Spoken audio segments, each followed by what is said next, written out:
एक उम्मीद सुनहरे ख्वाबों की जो आपने देख रखे हैं अपने बच्चों के लिए, सुनहरे कल की सूरत में। उस सुनहरे कल के लिए हम संवारते हैं आपके बच्चों का मुस्तकबिल। यूनिक ग्रुप ऑफ इंस्टीट्यूशन गुज़िश्ता 33 वर्षों से दिखा रहा है रास्तों को मंजिल, उम्मीद को रोशनी, इल्म से अमल की रवायत, बच्चों के रोशन मुस्तकबिल का ज़ामिन।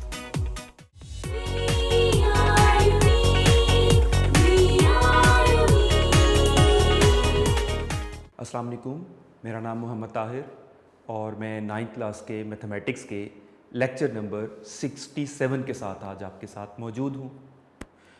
लास्ट लेक्चर में हम लोग चैप्टर नंबर 12 कंप्लीट कर चुके थे, लेकिन चूँकि रिव्यू एक्सरसाइज में MCQs नहीं होते तो उसके प्रॉपर MCQs बनाकर जैसे कि नोट्स में दिए गए हैं वो MCQs हमारे डिस्कस होने बाकी थे अभी। तो आज हम उन MCQs से स्टार्ट लेकर ये चैप्टर कंप्लीट कर कर अपनी इस टर्म का फिर लास्ट चैप्टर यानी चैप्टर नंबर 9 स्टार्ट कर देंगे। तो स्टार्ट करते हैं हम चैप्टर नंबर 12 के MCQs से। अब MCQs जो नोट्स के मुताबिक हैं उसके मुताबिक फर्स्ट MCQ है, bisection means to divide into dash equal parts. ये ट्रू फॉल्स के तौर पर भी हम कर चुके थे। तो बाइसेक्शन का मतलब 2 इक्वल पार्ट्स होता है, तो 2 इक्वल पार्ट्स में डिवाइड करना। सेकेंड वन है dash of line segment means to draw perpendicular which passes through the mid point of line segment, यानी मिड पॉइंट भी है परपेंडिकुलर भी है, तो वो परपेंडिकुलर बाइसेक्टर या राइट बाइसेक्टर ही ऐसा करता है, इस वजह से इसका मीनिंग होगा राइट बाइसेक्शन। तो right bisection of a line segment means to draw perpendicular which passes through the mid point of the line segment. उसके बाद थर्ड है any point on the dash of a line segment is equidistant from its and points. तो ये theorem की statement है।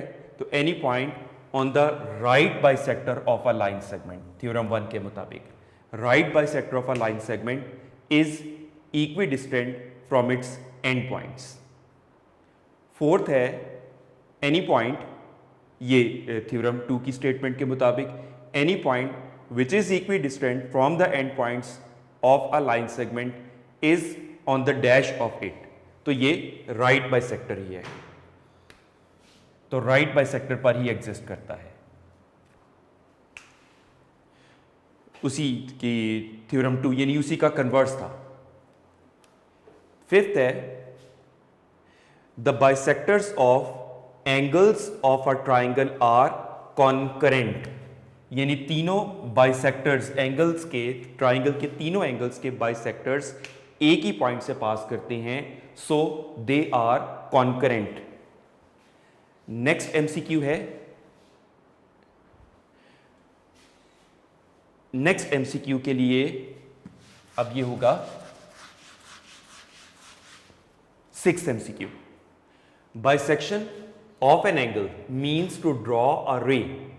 Angle bisector की definition है to draw a ray to divide the given angle into 2 equal parts. तो bisection का line segment के case में या एंगल बाइसेक्शन के केस में मीनिंग तो एक ही है ना कि 2 इक्वल पार्ट्स में डिवाइड करना। अगले दोनों MCQs उस फिगर से रिलेटेड हैं, दोनों में वो फिगर का यूज है। तो 7th MCQ है इफ CD के ऊपर आप लाइन का निशान देख सकते हैं, is right bisector of line segment AB, और AB के ऊपर आप लाइन सेगमेंट का ही सिंबल देख रहे हैं। Then measurement OA is equal to measurement OB के इक्वल होगा, क्योंकि मिड पॉइंट O से पास कर रहा है।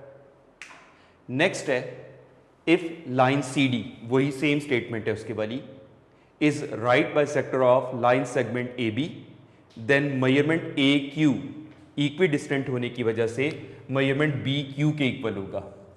तो ये इसका करेक्ट आंसर होगा। उसके बाद नेक्स्ट है the right bisectors of sides of an acute triangle intersect each other inside the triangle. ये वो जो कुछ इंपॉर्टेंट पॉइंट्स थे थ्योरम 3 के बाद अगले तीनों एमसीक्यूज वही इंपॉर्टेंट पॉइंट्स हैं और ये हैं भी बहुत इंपॉर्टेंट एमसीक्यूज। उसके बाद नेक्स्ट है the right bisectors of sides of a right triangle intersect each other on the hypotenuse. Right triangle के हाइपोटेन्यूज पर उसके तीनों साइड्स के राइट बाइसेक्टर्स मिलते थे। इन तीनों की मैंने फिगर्स बना के भी आपको कंसर्न प्लेस पर बताई थी। नेक्स्ट है the right bisectors of sides of an obtuse triangle intersect each other outside the triangle. ये ट्राइंगल से बाहर जाके मिलते थे। अगर मैं आप लोगों को जहन में हो तो ये सारे हमने वहाँ पर मार्क भी किए थे और इनकी फिगर प्रॉपरली बनाकर हमने किए थे, राइट। नेक्स्ट एमसीक्यूज जो हैं वो सारे के सारे या तो थ्योरम्स की स्टेटमेंट से रेलेवेंट हैं या वो क्वेश्चंस हैं जो आप लोगों को 12th चैप्टर की एक्सरसाइजेस की स्टेटमेंट्स के तौर पर बताए थे। 12th है the point of line segment through which right bisector passes is called mid point. जाहिर बात है राइट बाइसेक्टर है तो मिड पॉइंट में से ही गुजरेगा ना। नेक्स्ट है the dash of a circle is on the right bisector of each of its chord. Chords के राइट बाइसेक्टर्स सर्कल के सेंटर से ही तो पास करता है, तो सेंटर इसका करेक्ट आंसर। नेक्स्ट है the point of intersection of right bisectors of sides of a triangle is equidistant from the dash of triangle. Triangle की वर्टिसेस से इक्विडिस्टेंट है। ये एक बड़ा इंपॉर्टेंट शॉर्ट क्वेश्चन आप लोगों को पूरा आंसर मार्क करवाया था। 12.1 एक्सरसाइज का क्वेश्चन नंबर 2 था कि where will be the centre of a circle passing through the 3 non collinear points and why. वो पूरी डिटेल से हमने क्वेश्चन किया था, उसकी फिगर बना के किया था, तो वो वर्टिसेस से इक्वल डिस्टेंस पर है। नेक्स्ट 15 भी वही है, थोड़ी शक्ल बदल के दिया गया है। एमसीक्यूज की ऑप्शंस थोड़ी चेंज की गई हैं कि the point of intersection of right bisectors of sides of a triangle is equidistant from the dash of triangle. तो उसकी तीनों वर्टिसेस से इक्वल डिस्टेंस पर होता है, एक से नहीं होगा, दो से नहीं होगा, बल्कि तीनों वर्टिसेस से इक्वल डिस्टेंस पर होगा। उसके बाद the altitudes of a triangle are concurrent. ये स्टेटमेंट के तौर पर हमने क्वेश्चन की एक्सरसाइज की क्वेश्चन की स्टेटमेंट के तौर पर एमसीक्यू के तौर पर लिया था हमने। इसी तरह the bisectors of 2 exterior angles, ये भी क्वेश्चन के तौर पर हमने फिगर बना के पूरा डिस्कस किया था। And the third interior angle of a triangle are concurrent, वो भी तीनों एक ही पॉइंट पर जाके मिलते हैं। और लास्ट है the bisectors of base angles of isosceles triangle intersect each other on it's altitude. ये भी क्वेश्चन की स्टेटमेंट के तौर पर ही हमने मार्क किया था। इस तरह आप लोगों का चैप्टर 12 यूनिट 12 कंप्लीट हुआ। इस 3 चैप्टर्स जो आपको 10, 11 और 12 करवाई, इनमें सबसे बड़ा बेनिफिट जो आपको बताऊं, बड़े लीस्ट टाइम में ये पूरे चैप्टर्स प्रिपेयर हो जाते हैं, मार्क्स अच्छे देते हैं। इनको बहुत अच्छा फोकस करना है और मैं हर दफ़ा एक ही बात कहता हूँ, फिर से वही बात रिपीट करते हुए कर रहा हूँ कि थ्योरम आप लोगों को तब तक अच्छे तरीके से प्रिपेयर नहीं होते जब तक आप उसको रिटन नहीं करें। जब तक लिख के नहीं देखेंगे ना, थ्योरम को आप पक्के तौर पर तैयार नहीं समझ सकते, राइट जी। नेक्स्ट चैप्टर या यूँ समझ लें आपकी फर्स्ट 50% के कोर्स का लास्ट चैप्टर है चैप्टर नंबर 9 और वो है introduction to coordinate geometry. Coordinate geometry का वर्ड बताने से पहले मैं वंस अगेन आपको ज्योमेट्री की टाइप्स रिकॉल करवाता हूँ। ये हमने डिस्कस किया था सारा चैप्टर 10 से पहले। चैप्टर 10, 11, 12 ये 3 चैप्टर हमने पढ़े थे डेमोन्स्ट्रेटिव ज्योमेट्री के। इनमें था डेमोन्स्ट्रेटिव ज्योमेट्री थी।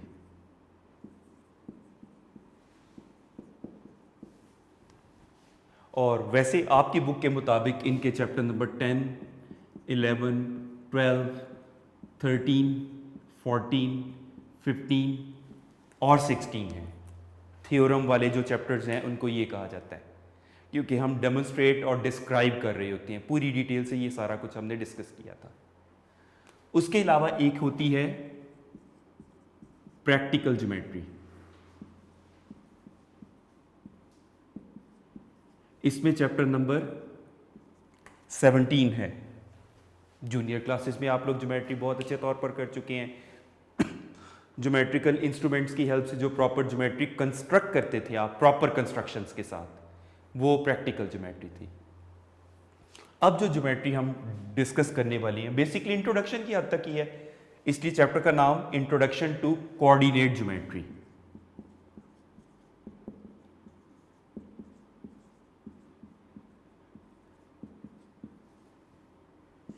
प्रेजेंटली सारी दुनिया में मोस्ट पॉपुलर ज्योमेट्री यही है।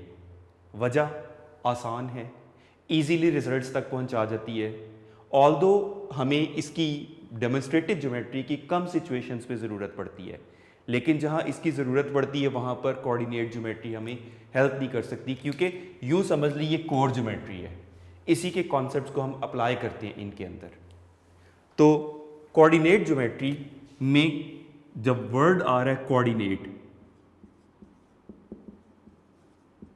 इसी पर सारा बेस करती है। अब इससे रिलेटेड जो वैसे 8 चैप्टर की ये सारी बातें हैं, लेकिन चूंकि 8 चैप्टर हमारा सेकंड टर्म में है तो उसकी सारी बेसिक्स अभी आपने नहीं पढ़ी, तो मैं इस वजह से, क्योंकि इस चैप्टर में इन होने के लिए हमें उन बेसिक्स का पता होना चाहिए, तो पहले मैं थोड़ा बहुत आपको 8 चैप्टर के ग्राफ से रिलेटेड, कार्टेशियन प्लेन से रिलेटेड ये सारा कुछ एक्सप्लेन करता हूँ। सबसे पहले हम बात करते हैं प्लेन की, जिसके बारे में हम चैप्टर 10 के साथ, जहां आप लोगों को चैप्टर 10 का सारा इंट्रोडक्शन देना था, प्रीवियस कॉन्सेप्ट्स आपको याद करवाए थे, वहां प्लेन के बारे में हमने काफ़ी डिटेल से पढ़ा था कि ज्योमेट्री की 3 अनडिफाइंड टर्म्स थी, पॉइंट, लाइन और प्लेन। तो प्लेन वो सरफेसेस होती हैं कि जहां पर हम ज्योमेट्री को ड्रॉ करते हैं। लाइक ये वाइट बोर्ड मेरे लिए एक प्लेन के तौर पर है, इस पर मैं चाहे डेमोन्स्ट्रेटिव ज्योमेट्री एक्सप्लेन कर रहा हूँ, प्रैक्टिकल ज्योमेट्री करवा रहा हूँ, कोऑर्डिनेट ज्योमेट्री करवा रहा हूँ, इस वाइट बोर्ड की प्लेन पर करवाऊँगा। तो 2 डायमेंशनल 3 डायमेंशनल का कॉन्सेप्ट हमने ये सारा वहाँ पर पढ़ा था। तो आप लोग कॉपी पर काम कर रही हैं, तो आप लोगों के लिए कॉपी एक प्लेन है जिसके ऊपर आप ज्योमेट्रिकल फिगर्स ड्रॉ करते हैं। तो बेसिकली प्लेन एक कॉन्सेप्चुअल चीज़ है विद इन्फिनिट लेंथ विड्थ वगैरह के, जिसके ऊपर आप सरफेसेस पर ज्योमेट्रिकल फिगर्स को ड्रॉ करती हैं।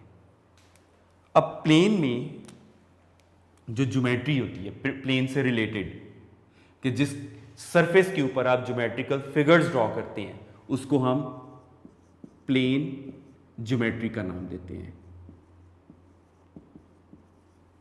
अब प्लेन ज्योमेट्री का कॉन्सेप्ट आपको सारा एक्सप्लेन किया था कि एक होती है प्लेन ज्योमेट्री, उसके पैरेलल होती है स्पेस ज्योमेट्री। ये 3 डायमेंशनल फिगर्स को डील करती है, जो कि आपके स्कोप में नहीं है, सिर्फ एक नाम की हद तक आपको बता रहा हूं। प्लेन ज्योमेट्री आपके कोर्स में है जो 2 डायमेंशनल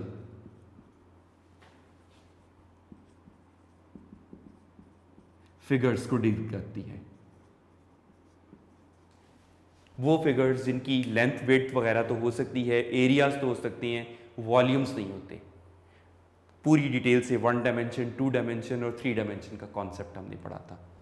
तो हमारे कोर्स में सिर्फ प्लेन ज्योमेट्री ही है, चाहे हम वो डेमोन्स्ट्रेटिव ज्योमेट्री के तौर पर पढ़ रहे हैं, या हम प्रैक्टिकल ज्योमेट्री के तौर पर पढ़ रहे हैं, या वो कोऑर्डिनेट ज्योमेट्री के तौर पर पढ़ रहे हैं।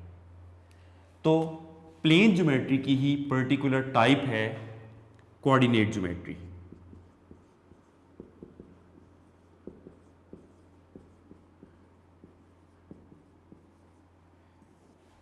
अब बिफोर दैट कि मैं ग्राफ का पूरा कॉन्सेप्ट आपको एक्सप्लेन करूं, आपकी बुक में 2 डेफिनेशंस पहले वो हम डिस्कस कर लेते हैं, क्योंकि वो इन्हीं से रिलेटेड हैं। आपके नोट्स में भी मौजूद हैं, नोट्स में बल्कि बहुत अच्छी प्रॉपर हेडिंग्स बन के बनी हुई हैं।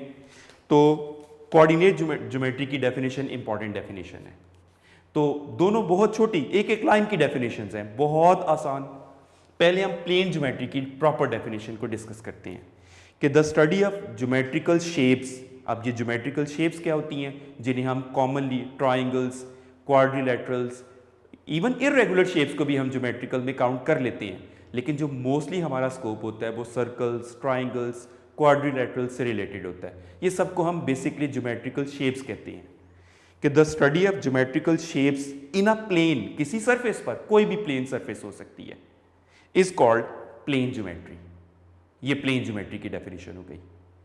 अब कोऑर्डिनेट ज्योमेट्री की डेफिनेशन आगे है कि यही डेफिनेशन में सिंपल प्लेन की जगह कोऑर्डिनेट या कार्टेशियन प्लेन का वर्ड यूज करेंगे तो वो कोऑर्डिनेट ज्योमेट्री बन जाएगी। तो coordinate geometry is the study of geometrical shape in not simple plain, बल्कि क्या, द कार्टेशियन प्लेन या कोऑर्डिनेट प्लेन। अब ये कार्टेशियन प्लेन और कोऑर्डिनेट प्लेन क्या है, अब आपको वो बताता हूं। तो ये दो डेफिनेशंस इंपॉर्टेंट, मैं वंस अगेन बता रहा हूं कि ज्योमेट्रिकल शेप्स को सिंपल किसी प्लेन में स्टडी करना, दैट इज प्लेन ज्योमेट्री। लेकिन अगर हम ज्योमेट्रिकल शेप्स को कोऑर्डिनेट प्लेन या कार्टेशियन प्लेन भी उसका नाम है, उसमें स्टडी करें तो इस चीज को कोऑर्डिनेट ज्योमेट्री का नाम दिया जाता है। अब ये कार्टेशियन प्लेन या कोऑर्डिनेट प्लेन क्या है, लेट्स डिस्कस। कार्टेशियन प्लेन,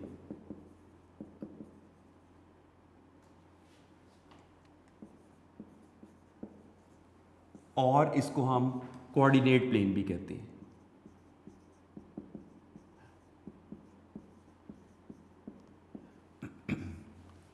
अब ये इतने मुश्किल और खौफनाक सा नाम सुन के ना बच्चे बड़ा कंफ्यूज हो जाते हैं।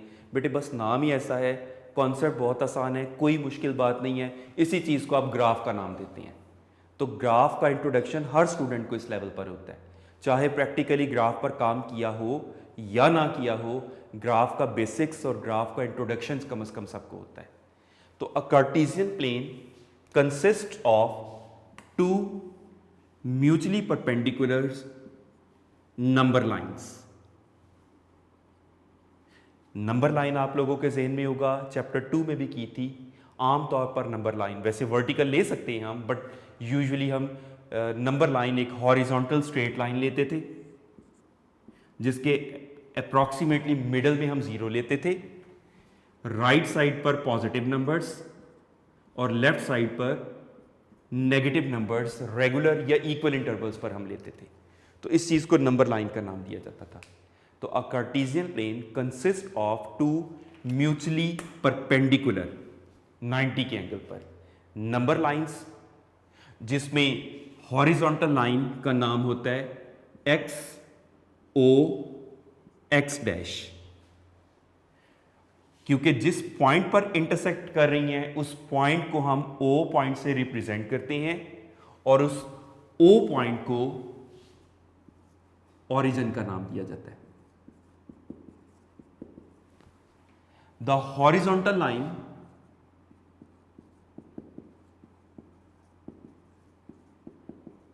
X O X dash is X axis कहते हैं। इसका नाम होता है एक्स एक्सिस, एक्सिस होती है बेसिकली ये। उसके against vertical line Y O Y dash is called Y axis.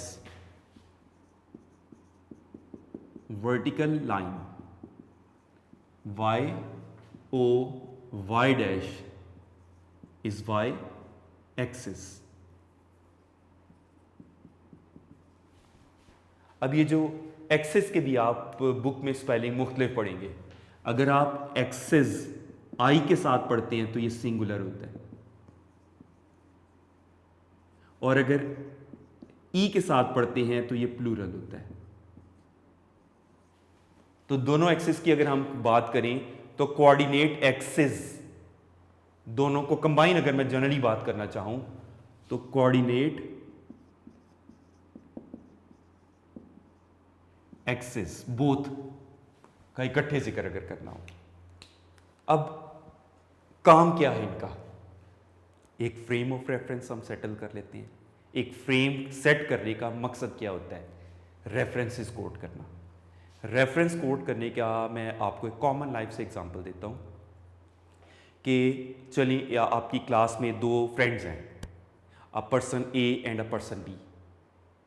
A B को कहता है कि यार तू ईद पे मेरे घर तो आई, ईद पे मेरे घर आना। अब बी जो होता है वो ए से कहता है कि तुम्हारा घर कहाँ है, कोई बताओ मैं वहाँ तक पहुँच सकूँ। ए बताता है अपना एरिया पहले, यानी रेफरेंसेस आ गए ना, अपना एरिया बताएगा, फिर मज़ीद रेफरेंसेस बताएगा उस एरिया में। लाइक सपोज गार्डन टाउन की एग्जांपल ले लेते हैं, गार्डन टाउन, और गार्डन टाउन का या मॉडल टाउन की एग्जांपल ले लेते हैं, मॉडल टाउन। मॉडल टाउन का कौन सा ब्लॉक, सपोज मॉडल टाउन का बी ब्लॉक है, मज़ीद रेफरेंस क्लोज आ गया। बी ब्लॉक में मज़ीद रेफरेंस कोड करने के लिए हाउस नंबर बताया 213 है। चलिए ये तो एक तरह से पॉइंट का बता दिया। अब और आसानी पैदा करने के लिए वो बताएगा, एग्जाम्पल के तौर पर मॉडल टाउन की जी फुटबॉल ग्राउंड है, उस फुटबॉल ग्राउंड के पास एक वो रोड जा रही है, उस रोड का ये नाम है। रोड पर एक मार्केट आएगी, मार्केट के साथ एक मस्जिद होगी, मस्जिद के साथ एक गली अंदर जाएगी, उस स्ट्रीट पर लास्ट वाला कॉर्नर वाला घर मेरा होगा। यानी ये सारे रेफरेंसेस कोड किए जाते हैं ना, तो जाके किसी जगह का पता चलता है। तो ये एक्सेस बेसिकली हमारे एक मेन फ्रेम होता है, मेन फ्रेम। फर्दर रेफरेंसेस उसके कोऑर्डिनेट्स हमें बताती हैं। तो जिस तरह से ब्लॉक, नंबर, ये सब कुछ हमें किसी घर के बारे में मेन रेफरेंसेस दिए जाते हैं ना, तो फिर उसके बाद मज़ीद फाइन छोटे रेफरेंसेस भी दिए जाते हैं, तो वो रेफरेंसेस मज़ीद आगे की तरफ आएंगे। तो ये किसी पॉइंट को लोकेट करने के लिए एक रेफरेंस कोड किया जाता है। जैसे आप लोगों ने सोशल स्टडीज़ में जूनियर क्लासेस में लैटिट्यूड लॉन्गिट्यूड्स वगैरह पढ़े हैं। उन लाइंस के किसी पॉइंट पर एंगल इतने डिग्री नॉर्थ, इतने डिग्री साउथ, इतने लॉन्गिट्यूड लैटिट्यूड पर फ्लां लोकेशन है, तो उस लोकेशन का पता चलाना आसान हो जाता है ना। उसी तरह कार्टेशियन प्लेन या कोऑर्डिनेट प्लेन एक ऐसा ग्राफ का सेटअप होता है जिसमें किसी पॉइंट को लोकेट करना, मार्क करना और जो भी उससे रिलेटेड डिस्कशन है वो सारी आसान हो जाती है। अब ये पॉइंट्स पर हम क्यों आगे, हम तो ज्योमेट्री की बात कर रहे थे, तो ये तो आप अच्छी तरह जानते हैं। कोई भी ज्योमेट्रिकल फिगर्स, कोई भी ज्योमेट्रिकल फिगर की हम बात करें तो वो पॉइंट से मिलकर बनती है। तो हमारे कोऑर्डिनेट प्लेन, कोऑर्डिनेट सिस्टम में बेसिक कॉन्सेप्ट पॉइंट्स का होगा, तो हम पॉइंट से इसी वजह से स्टार्ट कर रहे हैं, तो लोकेट करना आसान हो जाता है। अब horizontal line X O X dash की अगर हम, चूंकि नंबर लाइन है, तो अगर हम उस पर नंबरिंग के रेफरेंस यानी exact measurement wise references code करें, तो वो राइट साइड पर पॉजिटिव नंबर्स 1 2 इक्वल और रेगुलर इंटरवल्स पर होते हैं, 3 4 5, जबकि लेफ्ट साइड पर -1 -2 -3 -4 -5, ज़रूरत के मुताबिक जितने मर्जी नंबर्स लिख सकते हैं आप, जितनी आपको रिक्वायरमेंट है। 2 नंबर काफ़ी है, 2 लिख देना काफ़ी है। आपको 20 लिखने पड़ते हैं, 20 लिखें। ये इसमें लिबर्टी होती है। ये एरोस का मकसद ही यही होता है कि ये लाइंस हैं और and extendable to our desired limit, जहाँ तक हम ज़रूरी होता है। वाई एक्सेस ये दूसरी नंबर लाइन है, वर्टिकल वाली, ये ओरिजिन से अबव ऊपर वाली साइड पर पॉजिटिव 2 3 4 और डाउनवर्ड्स यही नेगेटिव -1 -2 -3 -4। अगेन बता रहा हूं, रेगुलर इंटरवल्स।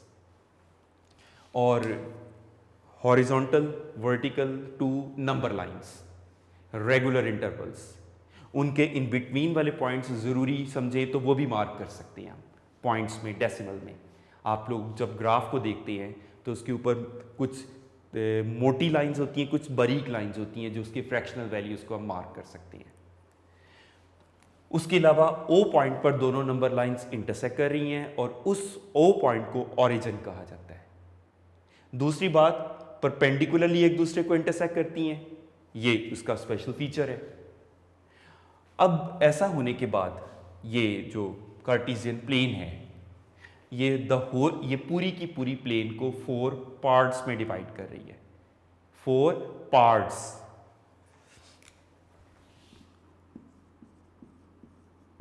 जिन्हें हम क्वाड्रेंट्स का नाम देते हैं।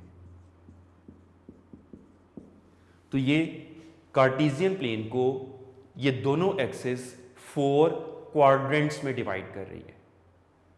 तरतीब के मुताबिक ये इनकी फिक्स ओरिएंटेशन है, तरतीब फिक्स है। ये फर्स्ट क्वाड्रेंट होता है,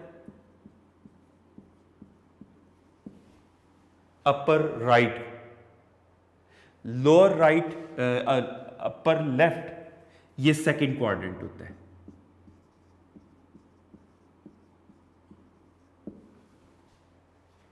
लोअर लेफ्ट ये थर्ड क्वाड्रेंट होता है।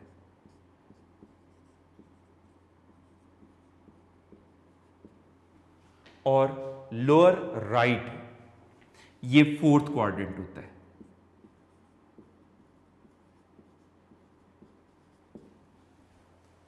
ये तरतीब आपको हमेशा याद रखनी होगी। First quadrant, second quadrant, third quadrant and fourth quadrant. Any point in the graph is represented by ordered pair.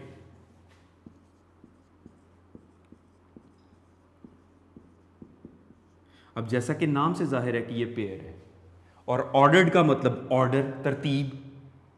तो ordered pair is a pair of numbers in which their order is kept maintained, एक मखसूस तरतीब से वो, और हमेशा parenthesis में लिखा जाता है। आप लोगों को यूनिट 1 का सॉल्यूशन सेट याद होगा, वहाँ पर मैंने ये ऑर्डर्ड पेयर का वर्ड यूज़ किया था। सॉल्यूशन सेट में एक्स वाई दोनों ब्रैकेट्स में आता था ना। ब्रेसेस इसलिए यूज़ करते थे कि वो एक सेट है।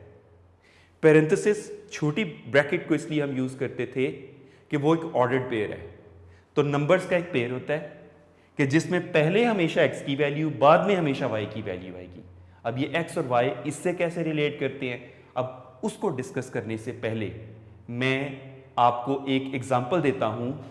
मैं सपोज रूम के कॉर्नर में खड़ा हूं, कॉर्नर ऑफ द रूम में मैं खड़ा हूं। मैं यहां पर फ्लोर को देख रहा हूं, यानी यूं समझ लें कि मैं अगर अपने आप को इस रूम के रेफरेंस के मुताबिक एडजस्ट करता हूं, मैं कॉर्नर में खड़ा हूं और मैं फ्लोर को देखता हूं, तो फ्लोर पर मुझे टाइल्स नजर आ रही हैं।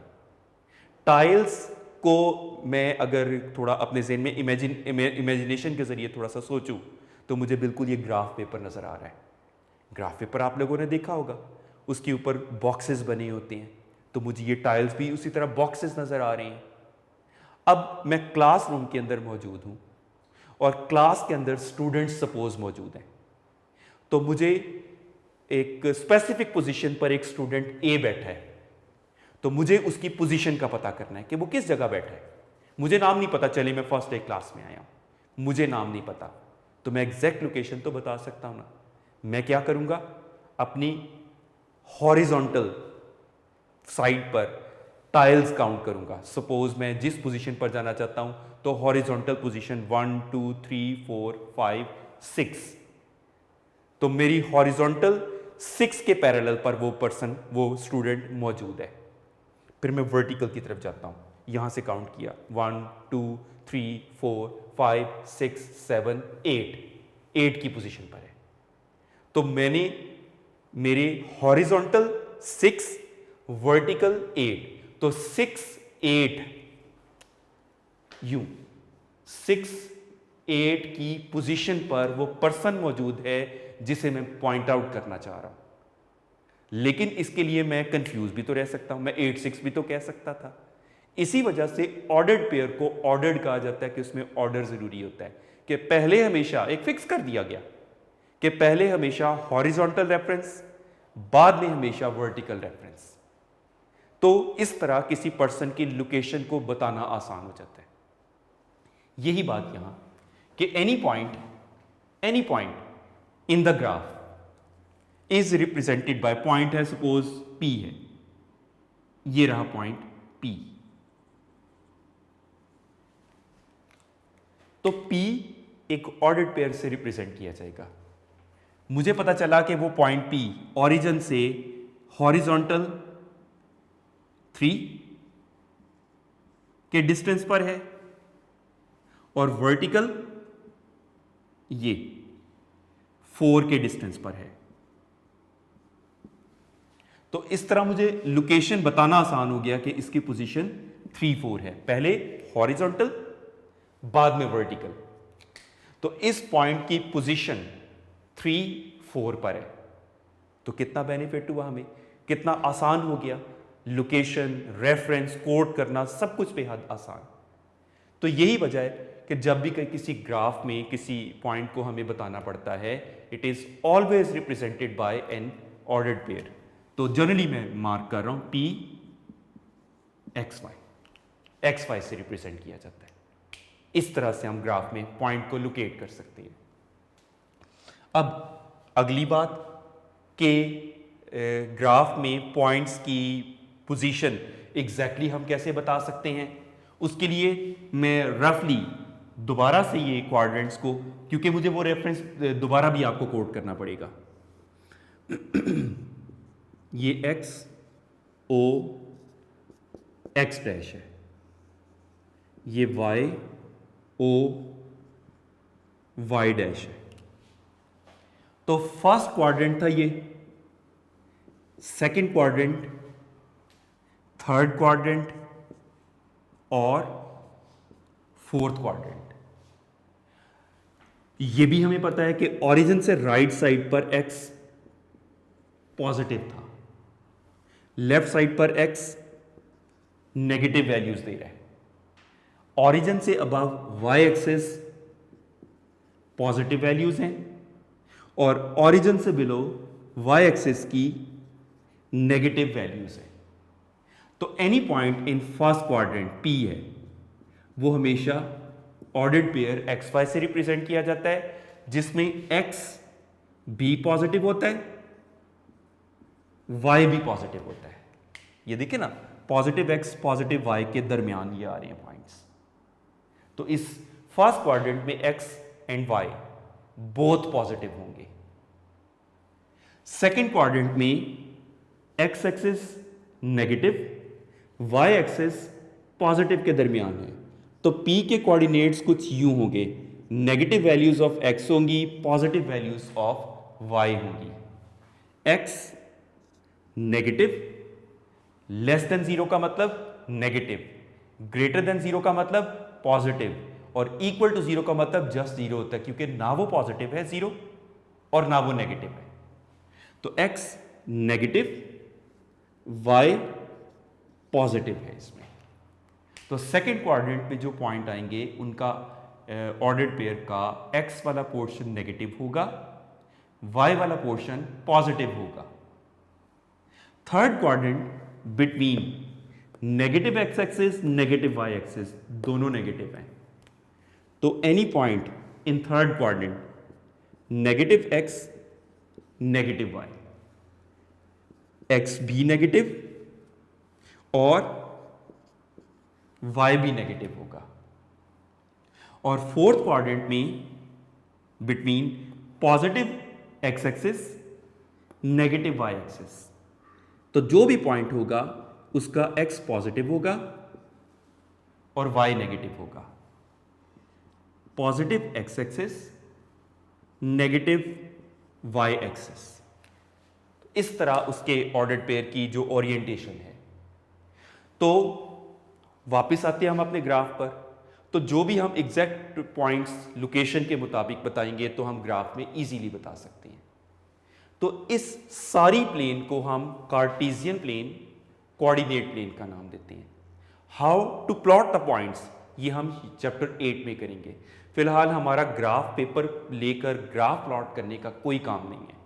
इस चैप्टर में कोऑर्डिनेट ज्योमेट्री के थ्योरेटिकल कॉन्सेप्ट्स हैं, ज्योमेट्री इन्वॉल्व है। कार्टेशियन प्लेन पर पॉइंट्स प्लॉट करना इसका कंसर्न नहीं है। तो प्लेन ज्योमेट्री के अंदर कार्टेशियन प्लेन के ऊपर ज्योमेट्री की डिस्कशन इस चैप्टर का काम है। यही वजह है कि इस चैप्टर को हम इंट्रोडक्शन टू कोऑर्डिनेट ज्योमेट्री कह रहे हैं, और बड़े ही इंट्रोडक्टरी और बेसिक कॉन्सेप्ट्स हैं सारे इसमें। और ये सारे का सारा काम Cartesian plane, coordinate plane, basic graph से रिलेटेड प्लेन है, और पॉइंट्स प्लॉट करने होंगे, पॉइंट्स को ज्वाइन कर। अब जाहिर बात है इसका ज्योमेट्री के साथ क्या ताल्लुक है, ये भी एक एग्जांपल से बताता हूं कि एक कार्टेशियन प्लेन के अंदर कोई मैं ट्राइंगल बताना चाह रहा हूं कि ये और इसके मुताबिक एक ट्राइंगल बन रही है। तो इन पॉइंट्स के कोई तो कोऑर्डिनेट्स होंगे ना। सपोज P के कोऑर्डिनेट्स x1 y1, जनरली बता रहा हूं, कोई भी वैल्यू हो सकती है। ये पॉइंट Q के कोऑर्डिनेट्स x2 y2 और ये point R coordinates x3 y3। तो बड़ी इजीली हम बता सकते हैं कि वो ट्राइंगल ग्राफ के अंदर किस पोजीशन पर, किस लोकेशन पर है। उससे related geometrical other calculations, other problem जो भी हमें सॉल्व करनी है वो सॉल्व करना काफ़ी इजी हो जाता है। तो कार्टेशियन प्लेन का ये सारा पर्पस था। ये सारा एक्सप्लेन इसलिए मैंने किया है कि अगले वाले टॉपिक हमारे आसान हो जाएं। ये इतनी डिटेल, इतनी डेप्थ है नहीं आपके इसमें। वो चैप्टर 8 में है, वो जब चैप्टर 8 सेकेंड टर्म में हम करेंगे उसको दोबारा करेंगे। फिलहाल मैंने प्लेन ज्योमेट्री यानी आपके जो मार्क करने वाली, याद रखने वाली दो डेफिनेशंस हैं, प्लेन ज्योमेट्री है और ये कोऑर्डिनेट ज्योमेट्री है या कार्टेशियन प्लेन जिसके अंदर जो डिटेल, ये दो डेफिनेशंस आपको याद करनी है। प्लेन ज्योमेट्री का इंडिपेंडेंट पूछे जाने के चांसेस कम है।